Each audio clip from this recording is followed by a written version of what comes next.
மார்க்கத்தின்பாலும் யாவருக்கும் வழிகாட்டுகின்றது. எங்கள் சமூகத்தாரே, உங்களை அல்லாஹ்வின் பக்கம் அழைப்பவருக்கு பதிலளித்து அவர் கூறுவதை ஏற்று அவர் மீது நம்பிக்கை கொள்ளுங்கள். அவன் உங்கள் பாவங்களிலிருந்து உங்களுக்கு மன்னிப்பளிப்பான், நோயினை தரும் வேதனையிலிருந்து உங்களை பாதுகாப்பார். ஆனால் எவர் அல்லாஹ்வின் பக்கம் அழைப்பவருக்கு பதிலளிக்கவில்லையோ அவர் பூமியில் அல்லாஹ்வை இயலாமலாக்க முடியாது.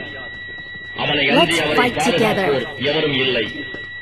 அத்தகையவர்கள் பகிரங்கமான வழிகேட்டிலேயே இருக்கிறார்கள்.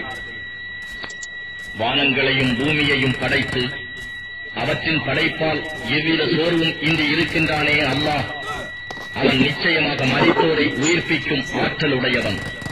ஆம், நிச்சயமாக அவன் எல்லா பொருட்களின் மீதும் பேராற்றலுடையவன். மேலும் நிராகரிப்பவர்கள் நரக நெருப்பின் முன் கொண்டு வரப்படும் நாளில் அவர்களிடம் இது உண்மையல்லவா என்று கேட்கப்படும்.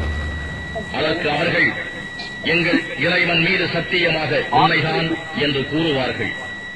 அதற்கு அவன் கூறுவான், நீங்கள் நிராகரிப்பதற்காக இவ்வேதனையை அனுபவியுங்கள் என்று.